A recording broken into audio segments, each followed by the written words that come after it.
Welcome to the Empower LEP podcast, a podcast to empower, inspire, and collaborate with aspiring and practicing licensed educational psychologists and like-minded professionals.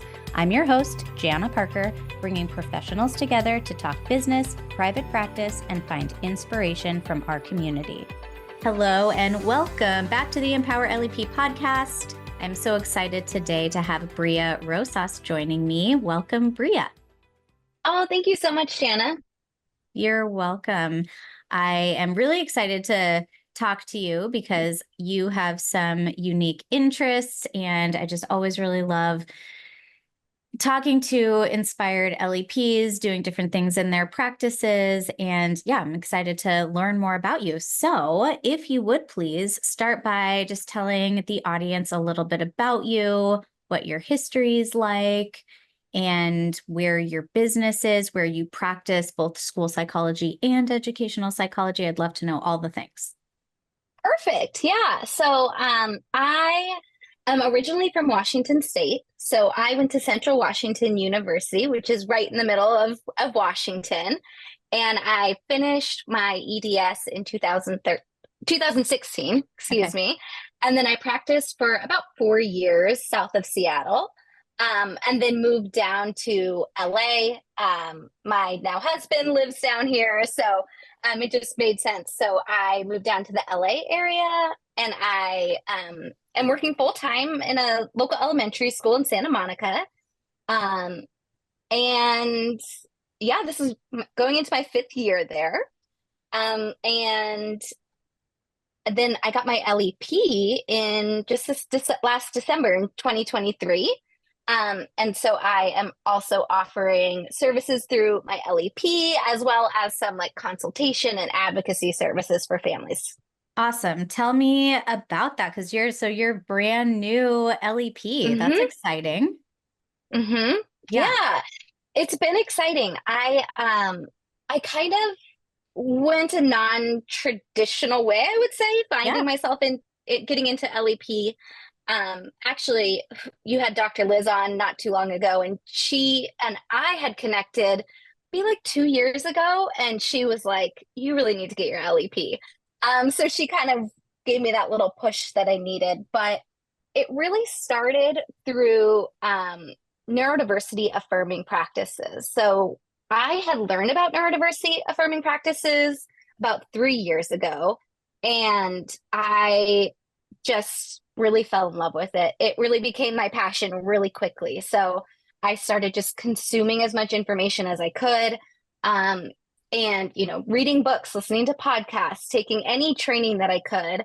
And I really found a gap in the education for educators, for school psychologists. Yeah. So being neurodiversity affirming in a private practice, no big deal, right? You can totally do this. You can do whatever you want, but it's a lot different when you're in schools. Yeah. And there's behaviorism and a lot of ableism, frankly, within our schools. So then I created a Facebook group for educators, and then went on to create my Instagram page and kind of just went from there. And then I was like, I want to do more. And so then I got my LEP so that I could provide neurodiversity affirming evaluations for children as well. So I wasn't necessarily trying to get out of schools, and I'm not really trying to get out of schools. I love the work that I get to do in schools. But I felt that there was a need for this in our community. And so that's kind of the way that I found myself doing this LEP practice. Awesome. I have so many questions. First question is, can you describe what you mean when you say there's a lot of ableism going on in schools? I'd love to hear your perspective on that, because that's kind of a buzzword. And I just want people to really understand what you mean, and just kind of how that plays out in schools. Yeah. So we really focus in schools about changing kids' behaviors so that they're convenient for adults.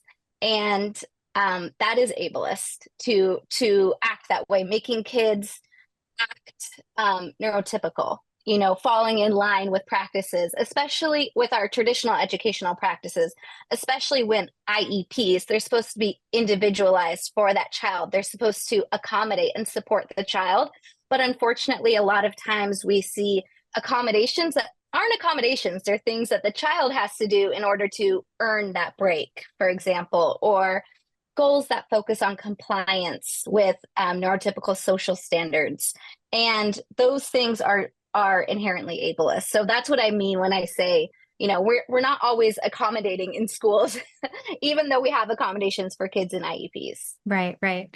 And so for people who might say, well, I don't understand, like, isn't there an expectation for kids in social scenarios, or this is just how the world works, or this is what life is like. We have to get them functioning in a society where this is the norm. How do you get around that, or how do you explain it in a way that people can digest and understand and maybe shift their thinking? Yeah. Well, there's kind of a few different ways. It kind of depends who's saying things like that. But really, it's important that we focus on not just the things that a child can't do, but focusing on what they can do. So that's super important, assuming that kids do well if they can. Brass green, one of my life mottos at this point, is super important. But in terms of preparing kids for the real world, I think sometimes we need to take a step back and remember that these are children with disabilities. And how we approach them is really important. And ultimately, is it our job to prepare kids for the real world when the real world isn't appropriate? isn't Yeah. a good fit? Yeah. Isn't accommodating? And I think it's tough because ultimately, I mean, I don't feel like I have to prepare kids for the real world by forcing them to act a certain way. The real world is going to prepare them for the real world. They're only with us 6 hours a day. So they're still out in the community, and they still have to deal with all of the ableism and things that they experience on a daily basis. So, it's tricky, and I hear it. And I think there's a balance too with teaching kids about social expectations or social norms so that they're aware of them versus forcing kids to comply with them. Right. Letting these kids have some autonomy over how they're going to act, and if they are going to maybe mask their autism or ADHD or whatever it is in certain situations, and if they choose to do that, that's okay. But it's also not something that we need to be forcing on them, because we know it can cause so many mental health issues for our neurodivergent kids. Yeah. Yeah. Great. Thank you for that. The next question I have is, when you say, so now in your private practice, you are doing neurodiversity affirming assessment, how does that look different from kind of a big picture, but also down to just actual things that you do in that evaluation and through the way that you write your report to shift it to be a neurodiversity affirming assessment and report? Yeah. So in terms of through my LEP, when I'm doing evaluations outside of school, because inside of school looks different than what I'm doing outside of school, of course. But when I'm outside of school, I'm able to look at things. So one, it's about the lens that the practitioner goes in with. So I am always coming from that lens of that neurodiversity affirming lens. So I'm not looking at things that are negative. Like I said, the things that a child can't do, I'm really looking for things that the child can do, their strengths, and then what ways and we can support them and what things we can put into place to support them. So that's really what guides my evaluation. So it's always starting with interviews with the parents, right? And finding out more about the child, what they love, what they're good at, what brings them joy, and starting from there as a basis for the evaluation. And then moving forward into, okay, what assessments do I want to give this child? And making sure that the assessments that I'm giving are appropriate. And that sounds like a given, but I can't tell you how many times I've heard, oh, kids with ADHD always bomb, such and such subtest. Okay, well, maybe we don't give that subtest, Why are we putting our ADHDers through this when we know that they're just going to struggle through it? Mm-hmm. And we already know, working memory is difficult for them. You don't necessarily need a standard score to get that, right? Or multiple standard scores to conclude that. Like so, reaping, well, let me test this more. Let me test this more. Yep, it's a weakness. yeah, it's like, yeah, we know, So just making sure the assessments are going to be appropriate. And part of it too is like preparing families, like when they're going to complete questionnaires, letting them know, because questionnaires have some not great language in it. Like on the Basque, for example, the child appears odd. Okay, that's hard for a parent to fill out. Yeah, and so just like preparing parents for it as well, because a lot of times, not always, but a lot of times, if we're evaluating a neurodivergent kid, they probably have a neurodivergent parent. And what's that parent going to think about themselves while they're completing those questionnaires, thinking, oh man, I'm a lot like my child. Is this what people think of me? So it's just important to be sensitive to that kind of all the way around. Yeah. So definitely picking the assessments and then conducting the assessments is really important. So I like to do it in a space where the child feels comfortable. So if that's at their home, that's great. So I go to their home and I complete the assessments there in a quiet space. And I've heard so many stories also from just friends that say, yeah, I was diagnosed with ADHD and man, the car ride to that appointment was awful. Just knowing that you're going somewhere because something's wrong with you and someone's going to be evaluating you and judging you. And the anticipation of that is just a horrible feeling. So just making sure that the child feels comfortable where they are is really important. So that's another big piece of it for me. And then the flexibility with assessment. So depending on what I'm doing, if I'm going in to do an autism assessment, I'm going to do a MIG-DOS, and that will be very child-led. It's a very sensory-based assessment. It's very child-led. So that's a pretty easy one to kind of get into. But if I'm doing a cognitive assessment or academic assessment, just making sure that I'm very flexible with how I'm delivering that. So if the kid is on the floor, I'm on the floor with them. If they want to walk into the other room and get a snack or get a fidget, totally fine. So just making sure that we're flexible. If they're not into it that day, then we stop. Making sure that we're not forcing kids to do something when they're not ready to give their best. Is super important too. And then the observations that I do, if I'm observing, in a classroom or even at home, not just focusing on the behavior, not just focusing on how many times the behavior occurs. Yes, that's important information, but we also want to focus on what in the environment is working for this child and what's not working for this child, what could be beneficial for them. Yep. So really shifting our focus to not just what the kid is doing wrong, but also what needs to be changed in the environment is super important. And then, just going into the report writing. What does our language look like in reports? And This is a big one, and it's complicated. It's not as easy as just, switching everything into a strength, because not everything is a strength. Right. So yes, we want to focus on strengths. We want to use as much supportive strength-based language as we can. But also painting an accurate description of the child's support needs is really important. So in a way that is not causing shame or guilt on that neurodivergent child, because I try to use the lens of what will the child think of themselves when they read this in 15 years, in 20 years, when, my mom saved all of my report cards. And I remember not too long ago looking at one of the comments and just thinking, wow, that teacher was so mean. She said some really mean things about me. I guess she really must not have liked me. And just how I felt as an adult reading that. So using that lens too when we're writing reports knowing that we're writing about someone's baby, Right. and that baby might grow up and read this. And Right. we need to keep that in mind when we're writing reports. So, Right. yeah.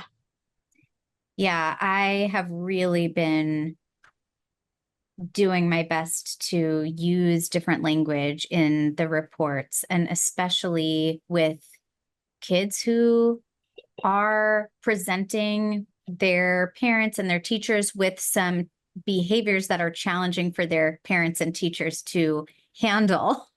Mm-hmm. And, a lot of times these families come to you and they know in the back of their mind what you're going to say, or, they Mm-hmm. have their inkling or their suspicions. Maybe they've come to terms with it, maybe not. But Mm-hmm. I find that there's so much opportunity there to appreciate what you do see in their kid. That's amazing. It Mm-hmm. makes so much of a difference, the experience that that family has going through this process with you. And at the end, I just recently, for a kid who does have some challenging behavior, I had the feedback meeting with the family a few weeks ago, and now we're talking about what we're going to do for the school. But I sometimes write a letter to the kid, and I use Dr. Liz's framework.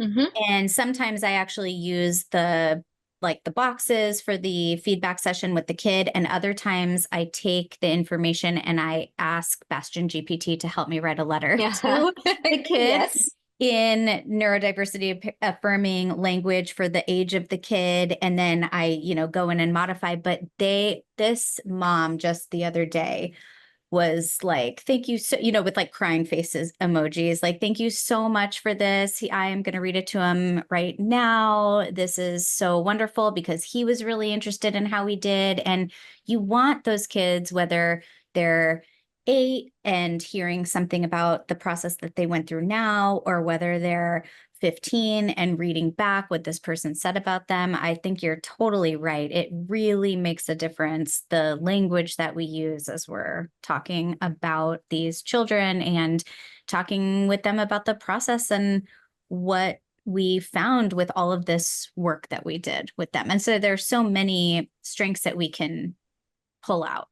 And Mm-hmm. it also makes me think about, we're getting a lot of calls lately for, oh, do you do dyslexia assessment? Yes, we do dyslexia assessment in a comprehensive evaluation.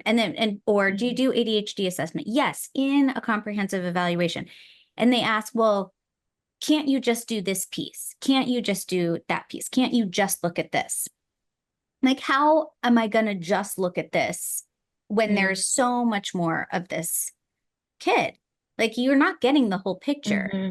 And even if you say my referral question is this, I'm going to look at the whole picture, right? And then Mm-hmm. I'm going to deep dive into areas where I'm not only going to find the weak areas, but what is going to help to support, what strengths do they have there that are going to help to support those areas. And if I'm only doing a deficit based assessment, I'm not going to have that kind of information for you. So Mm-hmm. Yeah, absolutely. And I think, I love Dr. Liz's feedback form. I do the exact same thing. I use that as a template. I like using School Psych AI, and I use School Psych AI, and I put it in there and get it in kid-friendly language. And I think something that has been a huge shift for me as I've moved into neurodiversity affirming reports is parents just feeling exactly what you said. So at peace, so relieved, right. grateful. Um, that's been really, it's made my practice, even in schools, just so much more fulfilling. Yes. Um, it feels good when families feel like you see my child. And that's exactly, I think as school psychologists, that's what we want to be able to provide. We want to be able to advocate for neurodivergent kids with disabilities. Um, and so just it feels good when you know that you've kind of figured things out for that family and that kid, that IEP team. It's really, yeah, it's great. It's a great feeling. Yeah, I feel like even in schools, I feel like the family might also feel, or probably will also feel, more trusting of the process.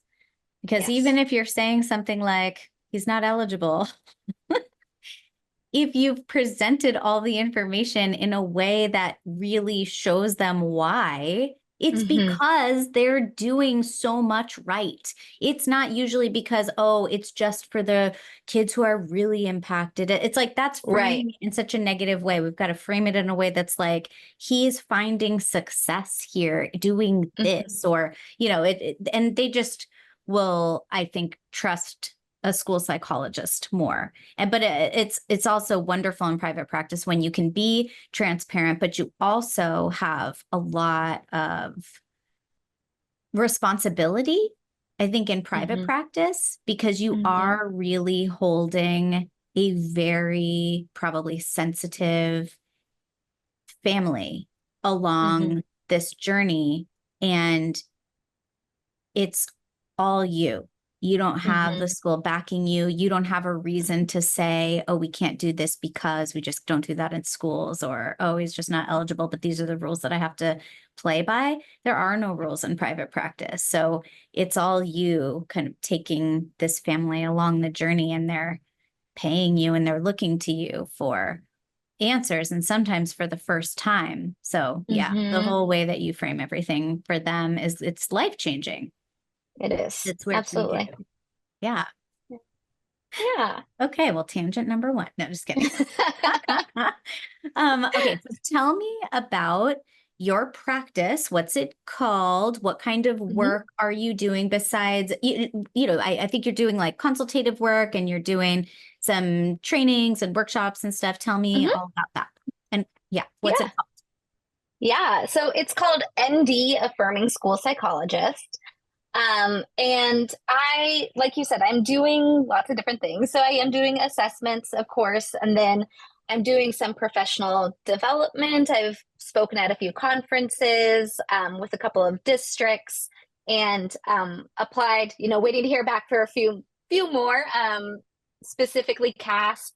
Um, I submitted 2 proposals for NASP with some other colleagues. So hopefully, and then a couple other local conferences. So um, those are, some of the things that I do. I'm also working on a more of like a self-paced, um, I guess, workshop training course, I guess. Yeah. Course is probably the better one. Course and workshop. So with kind of 2 parts to it, because um, I get so many school psychologists who reach out to me saying like, I need to learn more. Where do I get more information? And there's really not anything out there specifically for school psychologists, Right. working in a school setting. What does that look like? So I'm working on putting together, like I said, a course that has like 3 lessons in it. I've had the outline and things pretty ready to go, but haven't launched it yet. That would be totally self-paced, as well as a workshop that would be about 8 sessions focusing on different topics, from assessments, administering assessments, to different aspects of report writing. And then, of course, FBAs and behavior plans, which is very complicated to do through a neurodiversity affirming lens, because it's pretty, rejected within the neurodiversity affirming community. So, but legally we have to do them, right? Because that's Wow. just part of IDEA. So it's complicated. It's That's a complicated. But those are, total niche right there. yeah. Yeah, it definitely is. It's it's tricky. And I definitely don't have all the answers, and there's no way to say that a behavior plan is neurodiversity affirming. It can't, those There. things don't go together, but you can, they're in contradiction with each Yes. other for sure. But there are ways that you can make behavior plans much more strength based, much more affirming than they currently are. Hmm. And so that's what I focus on, almost like a harm reduction standpoint, I guess I would say. Wow. Because, like I said, there's still some legal things that we do have to do in our job as school psychologists. Yeah. So, yeah. So those are some of like the training things. And then I also do some advocacy for families. through this neurodiversity affirming lens, which has been really exciting and sad Yeah. to see what some families are really going through. It's interesting because I've worked with so many advocates in my job and lawyers and all of that. And you only know your own practice. You don't know what other districts are doing or even other school psychologists are really doing. And sometimes it's pretty shocking. So Yeah. the advocacy side has been unique. Yeah. Well, that's really Uh, interesting because are you doing that because you're in LA Unified, so your district is huge, right? So how so I'm not in LA Unified. No. okay, okay. Sorry, you're just in the LA area. Okay, that's much different. Yes. Okay, sorry. Yeah. I work for Santa Monica, Malibu. Got it. Okay, So okay. yeah, so I'm not in LA Unified. And obviously my, special ed director knows what I'm doing and all of that and is very supportive actually. Um, so I'm definitely working outside of that, Yeah. outside of my SELPA to do that type of advocacy work. Yeah. I So was gonna yeah, say that would be hard. That's what I was gonna say. yeah, Like, how do that you would do be that? hard. It's so yeah, okay. That would be hard. Wow. Yeah. Yeah. So yeah, it is really interesting. And even throughout the nation. So I've heard from other people who do advocacy just how kind of crazy it is when you go to other places and Mm-hmm. see what's going on. I'm Mm-hmm. sure that's really Yeah. interesting. It has been interesting. And it's definitely a different position. I think it still just brings me back to kids do well if they can, but parents do well if they can, educators do well if they can. Yeah. And I try to just recenter myself in that assumption that people are just doing the best they can. Um, and that helps kind of get me through. And it also helps kind of refire that passion for me of wanting to continue to spread information about neurodiversity affirming educational practices. Yeah. Because again, I think it just comes from a place of like not knowing any different, not knowing any better way to do things, just doing things the way you've always done them. And so I think it has been an interesting push for me to want to do more. Yeah. Um, yeah, and a colleague and I just submitted an essentials book proposal about, right, I know it's very exciting. Oh, We haven't cool. told anyone, so I'm gonna have to tell her. I kind of semi-announced it, but it's gonna be about strength-based and neurodiversity affirming report writing. So for school Love psychologists. So we're waiting to hear back. We've already gotten some like good preliminary feedback and hopefully we'll get that out, get that going and get that out. But it's gonna be it's really exciting. We're really That's excited to so do it. cool. Yeah. Yeah. And I mean, because so many people listen to this podcast, now it's just going to be everywhere. We're going to break the internet. Yeah, oh totally. I'm sure. I know she'll be totally fine with it. But yeah, I'm like, "Oh, I guess I'm telling people now." Yeah, no, that's Yeah. great. So, what gave you this inspiration? How did this become the thing that you were most passionate about or really Mm. moving forward with? So I think it's been a journey. So I guess I'll start with, why I even became a school psychologist. And I was always interested in psychology. I didn't really know what path I wanted to take. Mhm. And my youngest brother is autistic. And so my mom was like, "Oh, your brother works with a school psychologist. You should look into that." And he's 12 years younger than me. Oh, So wow. I was in college and he was still in elementary school. So I was like, okay, I'll look into it. And so that's kind of where I got started. So I really say like my brother is really my inspiration for a lot of things that I've done. And um, a few years ago, he was saying to me, he's in college now, but so this was probably 6, 7 years ago. He was telling me how much he hated going to speech. He was in high school. He hated going to speech for social skills. It was awful. And I was like, what? I thought autistic people wanted to learn how to socialize. I really was just surprised by his response. I was like, well, don't you want to know how to interact with people and talk to people? And he just didn't. He was like, no, I'm fine the way I am. And I didn't understand that at the time. But it stuck with me that, oh, maybe not all autistic people want to learn social skills. Maybe they're okay socializing in just a different way. Because he had friends and he had a social group that he would spend time with, his robotics club. I mean, Yeah. very much like in line with his interests, and it worked for him. Yeah. Um, so that's kind of what planted the seed of like, oh, there must be a way to do things different. And then, even working in schools, I'd have behavior specialists who I have lots of behavior specialists who I work with that I really love and are very much interested in becoming more affirming.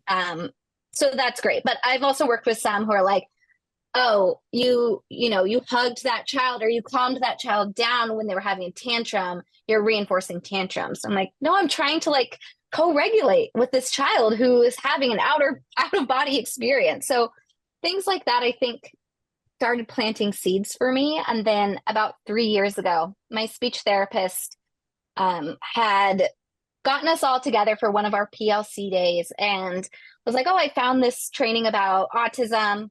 Um, let's do it for a PLC day. And we're like, okay, great. We had a lot of flexibility there.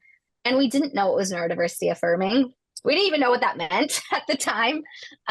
But we did this, watched this webinar, and I think, we could have cut the tension in there with a knife because we're all just sitting there processing like, wait, we haven't been doing this right. Like we've been, so into token boards and reinforcement systems. And, you can only get that item if you touch it on your AAC device or things like that. And it was really shocking to feel like, oh my gosh, have we been causing harm to kids? Like I've worked in schools with, special day classes for behavior. I've wrote a lot of behavior plans. I've done a lot of behaviorism, and was that wrong?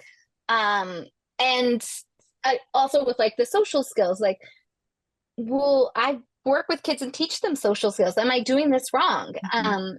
And so that's kind of really what launched me just from there, being like, oh my gosh, I can't keep doing things this way. Like, this is a lot. And so I started joining different Facebook groups, following people on Instagram, and like I said, taking trainings, just trying to consume as much information as I could before I even started changing anything.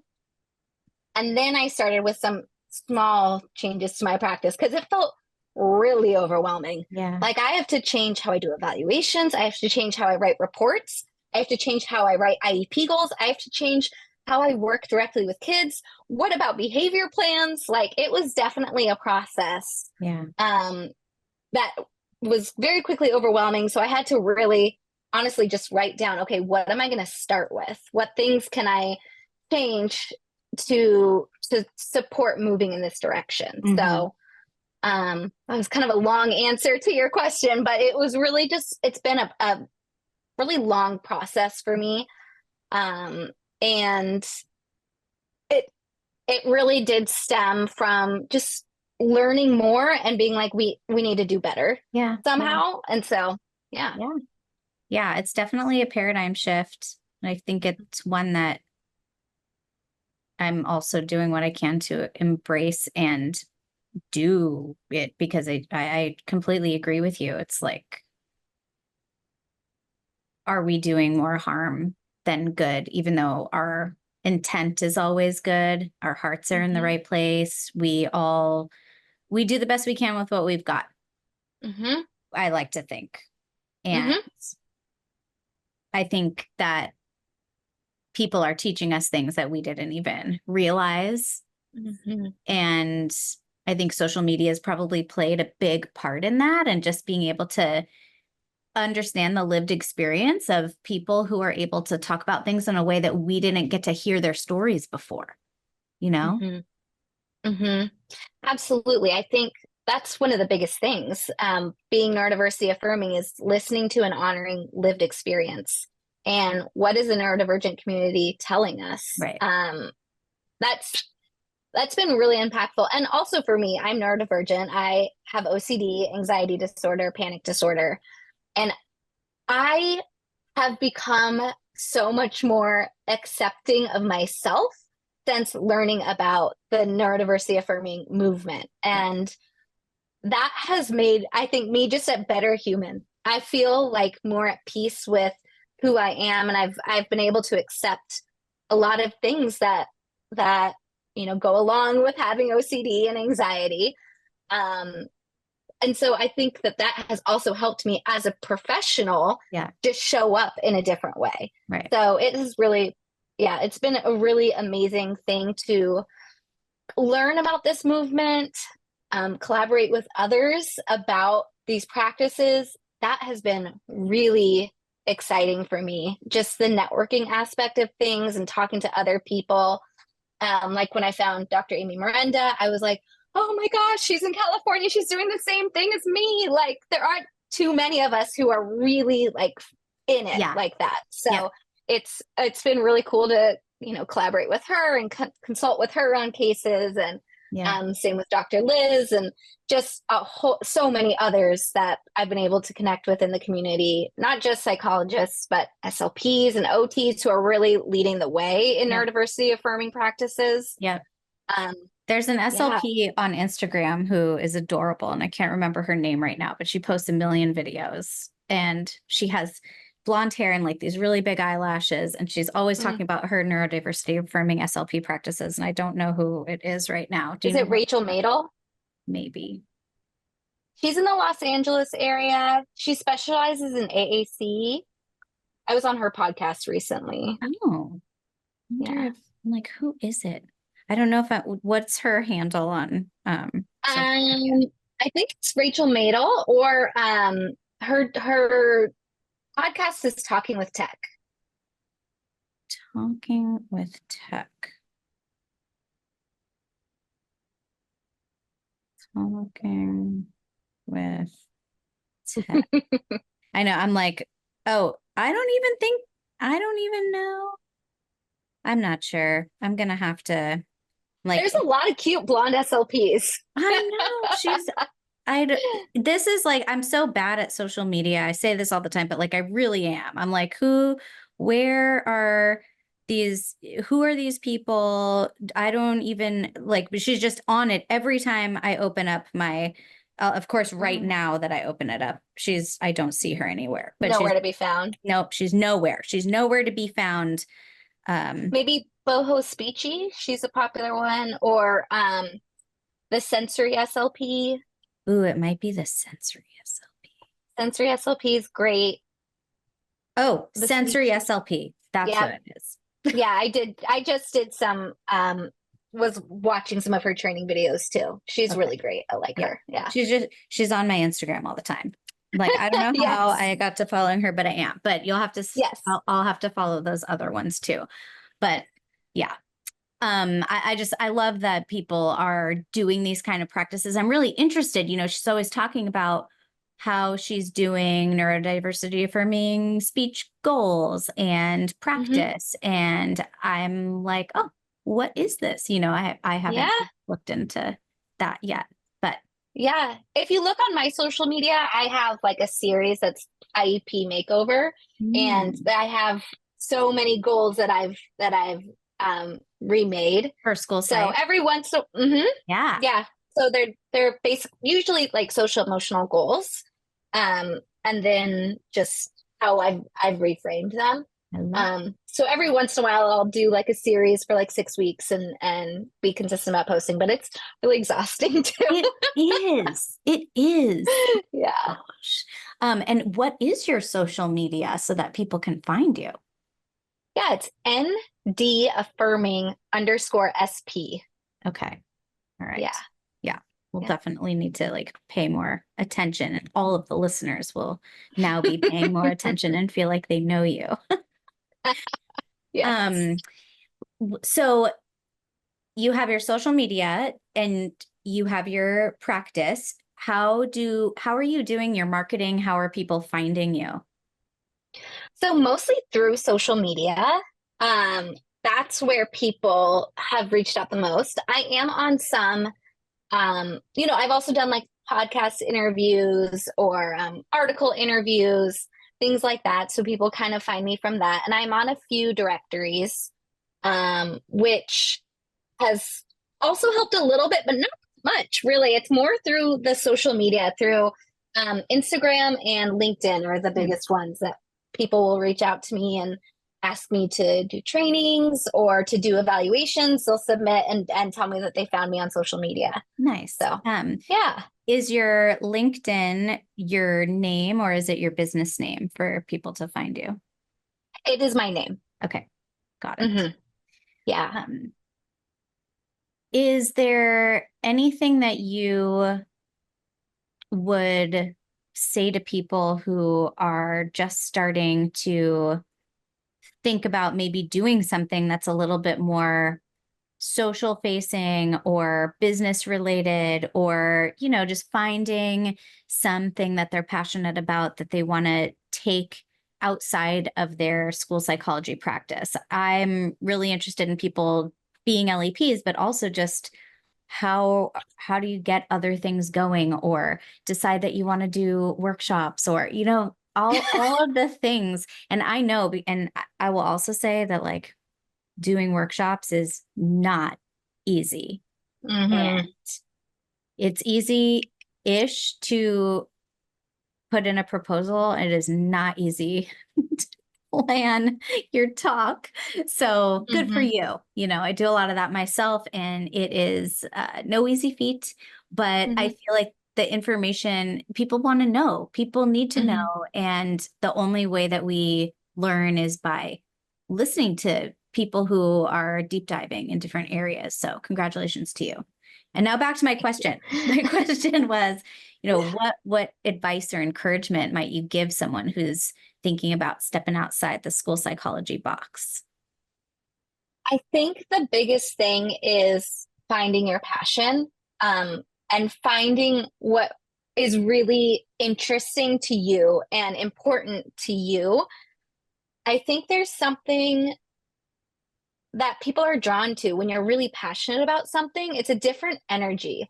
And I think that has been what's, I guess, worked for me is people can tell like I'm very passionate about this, and I have a lot of ideas and I want to share them.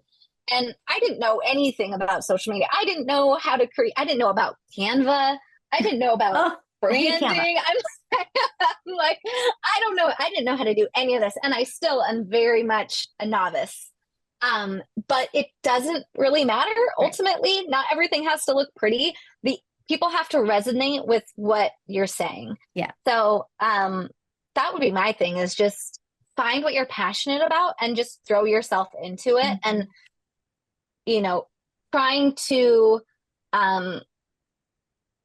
not just trying to sell something. I think, and I realize like I'm very lucky. I work at a school district that I get paid enough and I don't necessarily need to, do anything extra. So I don't come from it of a point of, oh, I have to hustle and really make sure that I'm selling things. I get to come from a more relaxed point of view. Yeah. But I think that has also been helpful for me. So then I'm not compromising like the important work that I'm trying to do also. Yeah. So I think that's important. Yeah, absolutely. There is something very nice about just having the work that you're doing and doing something else on the side. It's like there's no pressure. That's how I felt when I started my private practice. I was like, it's fine. I work full-time in a school district. I can work as much or as little as I want. I'm not dependent on this money for my living. I have a salary, so Right. you just kind of get going. And I knew that it was something, like you said, that I was very passionate about. And then it doesn't feel like work. The stuff that you're doing there doesn't feel like work.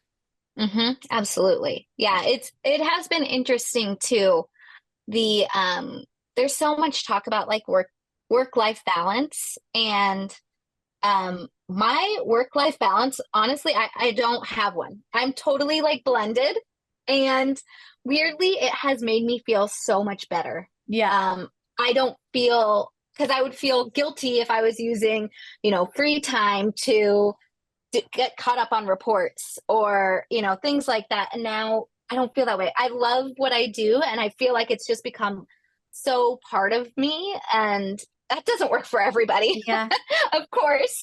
But for me, just being able to find that level of passion, and then nothing feels like too much. It just Mhm. feels more integrated, I guess, into who I am as a person. So Yeah. that's been something that's been really helpful for me too, is just accepting that this is what I love to do, and I don't have to turn it off just because I'm not at work. So Yeah.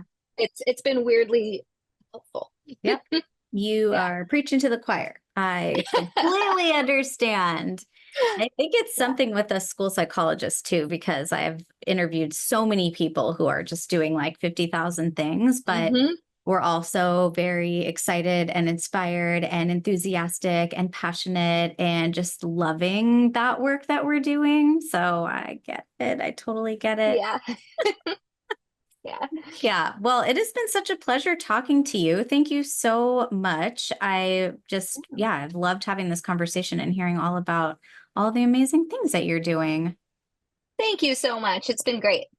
Is there anything else is there any other way for people to find you or any other way to connect, I guess? Yeah, I have my website is ndaffirmingsp.com. I also have a Facebook group, a Facebook group. Oh, yeah. It's What's called it? and it's a long name, so Okay. we'll make Ready. sure to put it in the Yeah. comments. But it's neurodiversity-affirming educators and consulting practitioners. I think Okay. that's what it's called. I'm I'll going have to to double join check it. that. Yes. So I have that. I also have a Facebook page connected to my Instagram, and I post a lot with Dr. Kelsey Reed, who I'm doing the Essentials proposal with.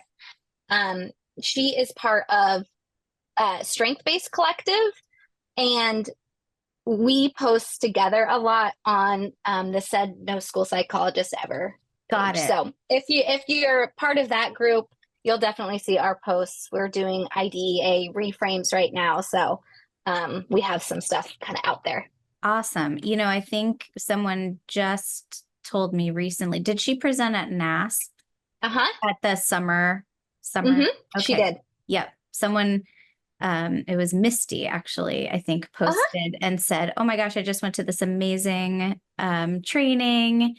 And so I immediately like looked her up and put that on my social media, which I look at not enough. But She's I amazing. followed She's her. so Yeah. great. I just really enjoy her, and there's a lot of overlap in the work that we're doing together. So we're like, you know what? Let's partner. So Yeah. we've been doing a lot of stuff together, which has been really fun. Really Awesome. fun. How did you connect with her? I just love to hear stories about how people connect. Social media. Yeah. We Yeah. just, we followed each other on social media. She sent me a DM saying, "Hey, you're doing a lot of stuff that I'm doing. Let's talk and see how we can connect." And we did, and then I ended up joining. She had formed like a low incidence disability school psych group. So I like joined that, and then we started doing these posts together, and then we decided to do a NAS presentation and an essentials proposal. So it just kind of, Yeah. just started kind of happening naturally, but just social media. Yeah. So great. Hmm. I should ask her to be on the podcast. Yeah, absolutely. Okay. I'll do it. I'll do it. Well, Breea, it was such a pleasure again. And I'm so glad that I know you now. And you're inspiring and I love the work that you're doing. And thank you for being here. Oh, thank you so much. Thank you for listening to the Empower LEP podcast. Episodes can be found at empowerlep.com. If you liked what you heard, please leave a 5-star rating and review on your favorite podcast player. If you'd like to be a guest on the show, or if you have any questions for me, don't hesitate to connect. I would love to learn more. I can be found at jana@empowerlep.com.